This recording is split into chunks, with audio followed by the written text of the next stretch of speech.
बहुत अच्छे हासिल किए थे और आप विधायक बने थे।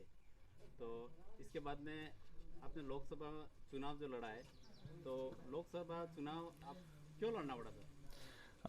आपके चैनल के माध्यम से सभी साथियों को जय जोहार।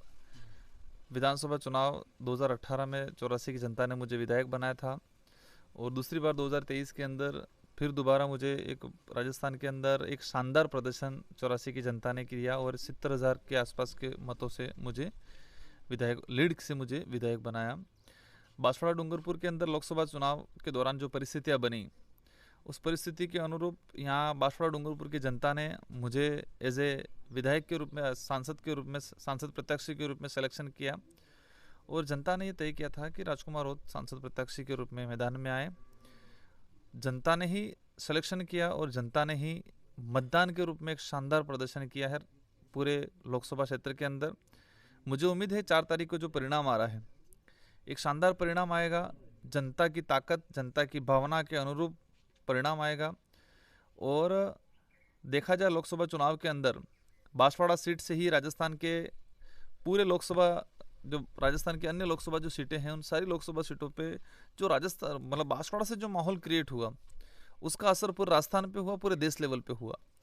मोदी जी की जो बांसवाड़ा सभा हुई थी और वो बांसवाड़ा की सभा, मोदी जी के जो स्टेटमेंट थे पूरे देश के अंदर चर्चित थे। एक विवादित जो बयान हुए थे, बौखलाहट जो थी, तो एक प्रधानमंत्री लेवल के जो व्यक्ति आके यहाँ पर जो बयानबाजी इस तरह से उठपटांग करके गए, इससे ये क्लियर होता है कि वो खुद नाखुश थे। यहाँ की जनता की भावना को समझ चुके थे वो कि यहाँ बीजेपी के विरोध में है, बीजेपी के जो प्रत्याशी मालेवाल जी थे उनके विरोध में है।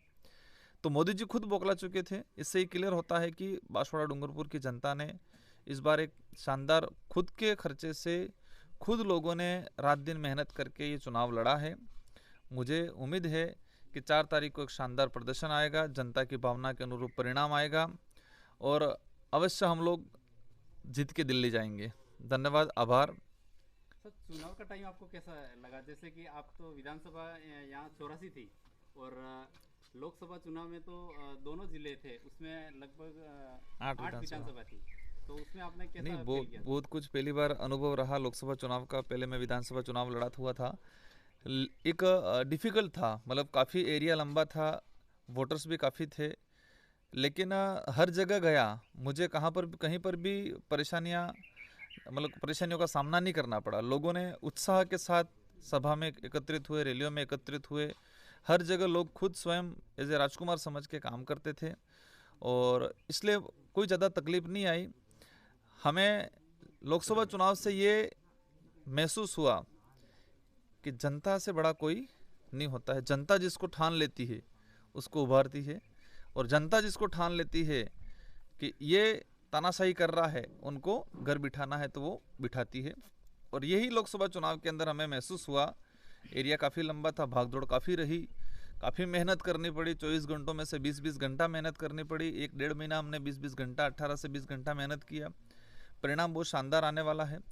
साथ ही चुनाव के बाद अभी जो समय गुजर रहा है, मुझे पता है आप ये पूछोगे तो मैं ही बता दूं कि हर कोई दिन में 10-20 कॉल यही आते हैं कि मतलब साहब कैसे होगा परिणाम का। लोगों के मन में भी है क्या रहेगा, मेरे मन में भी है, विरोधी जो प्रत्याशी थे उनके उनके समर्थकों के मन में भी है, सबके दिमाग में ये कन्फ्यूज़न है। लेकिन मैं श्योर हूँ, मेरे कार्यकर्ता श्योर है और मुझे मत देने वाली जनता श्योर है, हमारे पार्टी के पदाधिकारी श्योर हैं, इंडिया गठबंधन से जुड़े हुए दोनों पार्टियों के पदाधिकारी जो हमारे साथ दिल से जुड़े थे वो भी श्योर हैं कि शानदार मतों से, भारी बहुमत से हम चुनाव जीतेंगे। धन्यवाद, आभार। सर, ये जो लोकसभा चुनाव अगर आप जीत जाते हैं तो दिल्ली जाकर पहला मुद्दा क्या उठाएंगे? देखो, दिल्ली में गवर्नमेंट किसकी बनती है उस आधार पे हमारे मुद्दे डिज़ाइन होंगे। हमारे केंद्रीय एकीकरण समिति बनी हुई पार्टी की वो मुद्दे डिज़ाइन कर रही है और मेरी ओर से प्रथम प्राथमिकता रहेगी इस क्षेत्र में बेरोजगारी जो बढ़ रही है, गुजरात जो पलायन हो रहा है, उसको हम कैसे रोका जाए। और उसको रोकने का पहला जो मूल मंत्र हम समझते हैं, एग्रीकल्चर डेवलप अच्छा किया जाए। तो एग्रीकल्चर के लिए, खेतीबाड़ी के लिए अच्छा कोई प्लेटफॉर्म हम तैयार करेंगे, पानी की सुविधा कराएंगे। सेकंड हमारा जो रहेगा प्राथमिकता, एजुकेशन पे हम लोग बेहतर तरीके से काम करेंगे।